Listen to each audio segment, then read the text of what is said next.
السلام علیکم ورحمۃ اللہ وبرکاتہ۔ ڈیلی ون پیج کے شعبے سے آج کے پیج کا نمبر ہے 435۔ سورۃ فاطر، آیات ہیں 04 سے لے کر 11 تک۔ اعوذ باللہ من الشیطان الرجیم۔ وَإِن يُكَذِّبُوكَ فَقَدْ كُذِّبَتْ رُسُلٌ مِّن قَبْلِكَ وَإِلَى اللَّهِ تُرْجَعُ الْأُمُورُ۔ اگر آپ کو جھٹلاتے ہیں، یعنی رسول اللہ صلی اللہ علیہ وسلم کو اگر یہ جھٹلاتے ہیں تو آپ سے پہلے سارے رسول جھٹلائے گئے۔ رسول کی جمع، اس لیے ہم کہیں گے سارے رسول جھٹلائے گئے۔ اب رہا سوال، یہ جھٹلا کر کہاں بھاگ سکتے ہیں؟ اللہ ہی کی طرف سارے کام لوٹنے والے ہیں۔ دنیا میں حساب کتاب تو بادشاہ کے سامنے نہیں ہوتا، محکموں میں، مختلف جگہوں پر، کورٹ میں، لیکن یہاں ہمارے تعلق سے معلوم ہونا چاہیے کہ سارے کام، سارے معاملات ہماری طرف، ہمارے سامنے، ہم فیصلہ کریں گے۔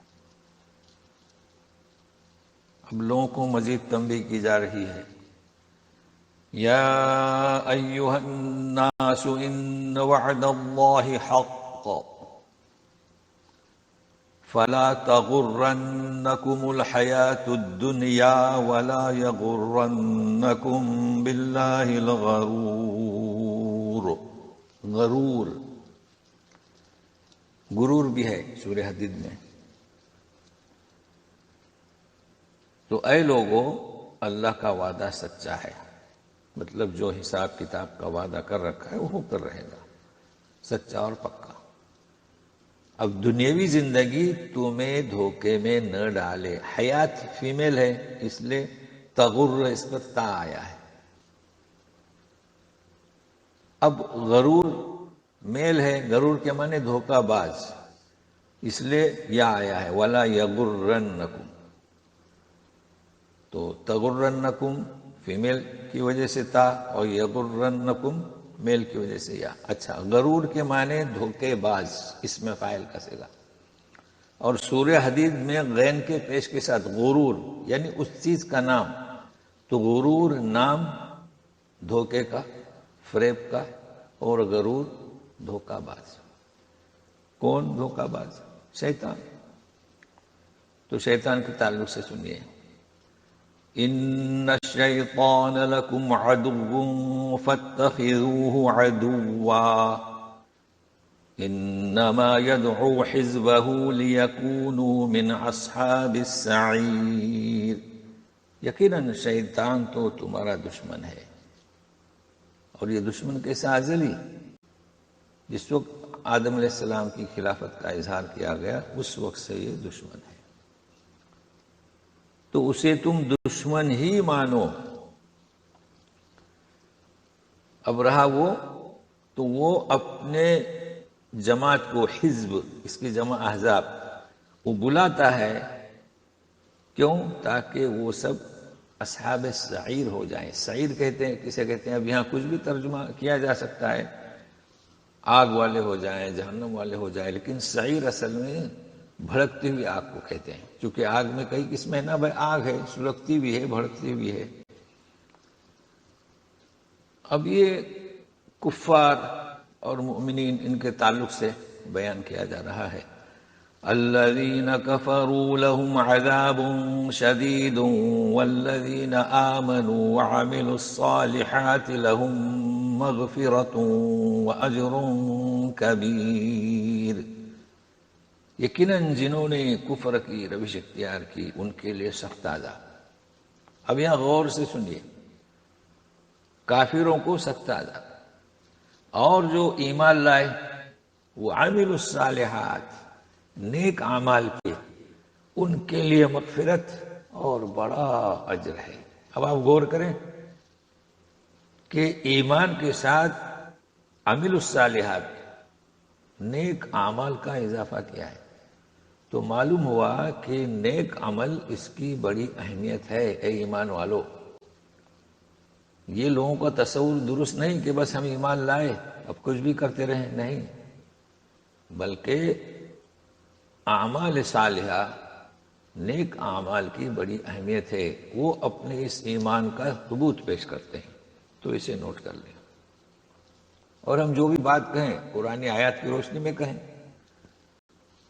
تو عمل کی کتنی اہمیت ہے ہم قرآن سے بتا رہے ہیں، اور یہی آیت میں متعدد جگہ پر آئے گا ایمان کے ساتھ اعمال صالحہ۔ أَفَمَنْ زُيِّنَ لَهُ سُوءُ عَمَلِهِ فَرَآهُ حَسَنًا فَإِنَّ اللَّهَ يُضِلُّ مَن يَشَاءُ وَيَهْدِي مَن يَشَاءُ فَلَا تَذْهَبْ نَفْسُكَ عَلَيْهِمْ حَسَرَاتٍ إِنَّ اللَّهَ عَلِيمٌ بِمَا يَصْنَعُونَ۔ مثال دی جا رہی ہے کہ کیا کہ جسے اس کا برا عمل خوشنما کر کے دکھایا جائے اور وہ اسے اچھا دیکھے، بہتر دیکھے، وہ ایسا شخص اور جو نیکیاں کرتا ہے، عمل صالحہ کرتا ہے، کیا یہ برابر ہو سکتے ہیں؟ تو نہیں۔ جسے خوشنما کر کے عمل دکھایا جائے تو شیطان اسے برا عمل خوشنما کر کے دکھاتا ہے، تو ایسا فرد اور نیک اعمال کرنے والا برابر نہیں ہو سکتے۔ اب ایک دونوں میں فرق کیوں، ایک بد اور ایک نیک؟ تو اللہ تعالیٰ اپنا طریقہ بتلا رہے ہیں، اس لیے کہ اللہ تعالیٰ گمراہ کرتے ہیں جسے چاہتے ہیں، ہدایت دیتے ہیں جسے چاہتے ہیں۔ اور یہ آپ کو معلوم ہونا چاہیے کہ اللہ تعالیٰ علم حکمت کی بنیاد پر توفیق دیتے ہیں اور کسی کو توفیق نہیں ملتی۔ جو ضدی ہوتا ہے، سمجھنے کی کوشش نہیں کرتا ہے، تو اس کو ہدایت چپکائی نہیں جاتی۔ اس فرق کو ذہن میں رکھیے گا۔ تو فَلَا تَذْهَبْ نَفْسُكَ، یعنی نہ جائے تیرا نفس ان کی طرف حسرت کرتے ہوئے، مطلب ہے کہ آپ غم نہ کریں ان پر، افسوس نہ کریں، یہ ترجمہ نہیں ہوئی، لیکن فَلَا تَذْهَبْ نَفْسُكَ، آپ کا نفس، یعنی آپ۔ اب حسرات کسے کہیں گے؟ یعنی کسی چیز کے نہ ملنے کا افسوس۔ تو آپ وہ لوگ جو ایمان نہیں لا رہے ہیں، تو ظاہر ہے کہ آپ غمگین ہوتے تھے، افسوس کرتے تھے کہ آخر کیا بات ہے۔ تو اللہ تعالیٰ کی جانب سے کہا جا رہا ہے کہ آپ کیوں غم کر رہے ہیں، اور اللہ تعالیٰ ان کی کرتوتوں کو خوب جانتا ہے۔ اب اللہ تبارک تعالیٰ توحید کے تعلق سے تو یہ آیت جو ہے بہت اہم ہے اور متعدد بار آتی ہے، سنیے گا۔ والله الذي أرسل الرياح فتثير سحابا فسقناه إلى بلد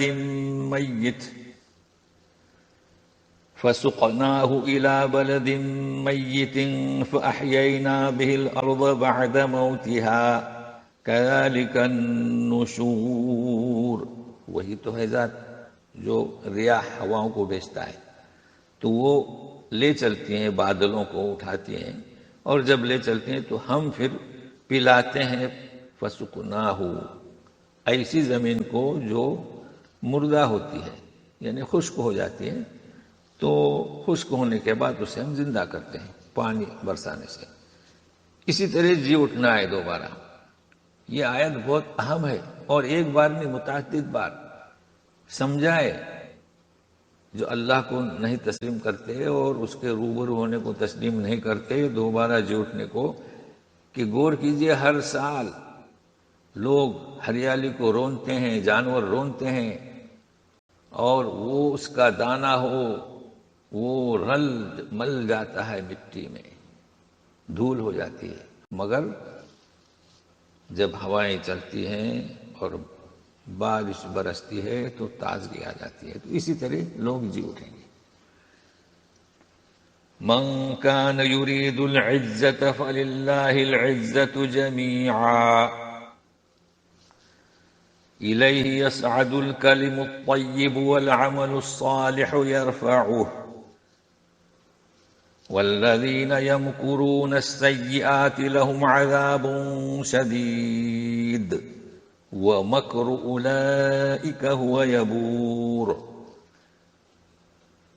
جو عزت کو چاہتا ہے تو اسے معلوم ہونا چاہیے کہ ساری عزت اللہ کے پاس ہے، اسی کی طرف اچھی باتیں، کلمات طیبہ چڑھتی ہیں، بلند ہوتی ہیں. یعنی کیا؟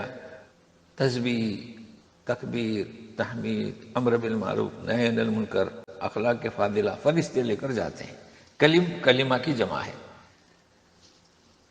اور طیب یعنی یہی صاف ستھری باتیں، توحید. اور اس کے بعد عمل صالح، کوئی اچھا عمل کرتا ہے تو یرفعہ، اللہ اسے بلند کرتا ہے. تو کلمات طیبہ عقائد کی باتیں ہیں. دیکھیے، توحید، تکبیر، تسبیح، امر بالمعروف، نہی عن المنکر، یہ سب کلمات طیبہ، اچھی باتیں. اب یہ کلم ہے نا، جمع ہے، تو ہم اسے اردو میں کہہ رہے ہیں کلمات، کلمات طیب. تو یہ جب اس طرح کی جمع آتی ہے تو اس کے ساتھ صفت جو ہے واحد آتی ہے، تو طیبات نہیں ہے، طیب. اور جب کلمہ تو کلمتن طیبتن، یہ بھی قرآن میں وارد ہے.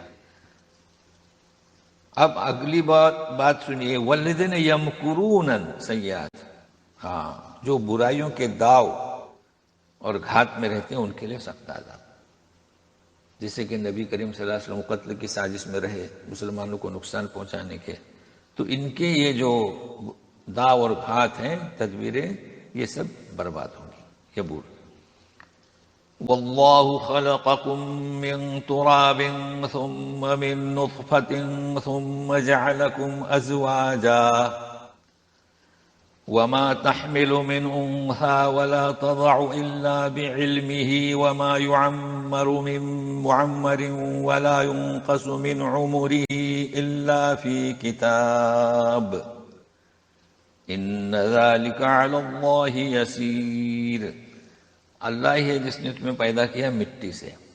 یعنی مٹی کے مراحل نہیں بتائے جا رہے، حالانکہ اس کے مراحل ہیں، پانی بھی اس میں ڈالا گیا، اور اس تو مٹی سے پیدا کیا، پھر نطفے سے. حالانکہ نطفے کے بھی مراحل ہیں، خون کا لوتھڑا، گوشت کا ٹکڑا، مگر یہاں صرف دو شکلیں بتائی جا رہی ہیں کہ مٹی سے اور نطفے سے. پھر بنایا تمہیں جوڑے، مرد اور عورت. اور کوئی حاملہ عورت جب جنتی ہے، مطلب حاملہ رہتی ہے، حامل رہتی ہے، پیٹ سے رہتی ہے اور جنتی ہے، وہ اللہ کے علم میں ہے. اور جو کوئی آدمی بڑی عمر والا، یعنی اس کی عمر میں زیادتی یا ہے کہ کم عمر، یہ سب کتاب میں ہے. یعنی کسی کو زیادہ عمر ملے، کسی کو کم عمر ملے، اللہ کو معلوم ہے. اب ولا ينقص من عمره، اب ہم چونکہ عمر کہتے ہیں تو عمره اس کی عمر، تو اردو میں ہم عمر کہتے ہیں. یہ سب کچھ اللہ کی کتاب میں ہے. یقیناً یہ اللہ تعالیٰ پر بہت ہی آسان ہے. تو آج اتنا ہی. والسلام علیکم ورحمۃ اللہ وبرکاتہ.